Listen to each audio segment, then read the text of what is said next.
ફુલ્લિત કરતું માધ્યમ અને તેમાં જો સુરીલો અવાજ ભળે એટલે એક ઉમદા ગીતનું નિર્માણ થાય। બોલિવૂડ ઇન્ડસ્ટ્રીમાં અનેક એવા સિંગર્સ છે જેમનો અવાજ સંગીતની દુનિયા માટેની એક ભેટ છે।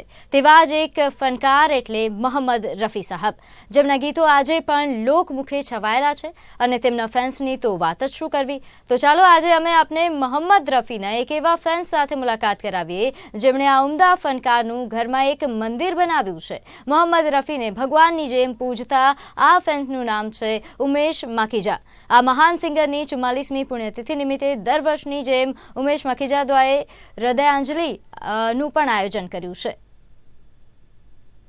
સાહેબનો 44th નિવારણ દિવસ છે। આજના દિવસે રફી સાહેબ આ દુનિયાને પડદા કરીને એક નવી દુનિયામાં જતા રહ્યા હતા। આજે રફી સાહેબને 44મો વર્ષ છે। પુણ્યતિથિ કહો, સ્વરાંજલિ કહો, અને મારા ઘરે આવી રીતે 22 વર્ષથી 24 दिसंबर અને 31 जुलाई रफ़ियंस जेटला भी जो रफ़ी साहब को चाहने वाले या जो भी म्यूज़िक लवर है वो सब इधर आते हैं और अपने अपने अंदाज में रफ़ी साहब को श्रद्धा सुमन देते हैं।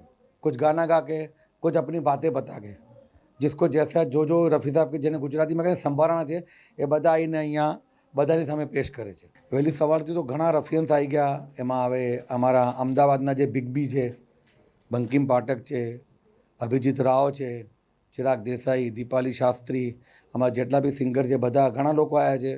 મનીષ જાની છે, આસિફ છે, વોઇસ ઓફ કિશોર કુમાર, અમારા નીરજ પાઠક અને પંકજ પાઠક ઘણા લોકો આવ્યા છે અને વર્ષોથી આવતા જ રહે છે અને હજી બી આખા દિવસ ઘણું બાકી છે, ઘણા લોકો આવશે।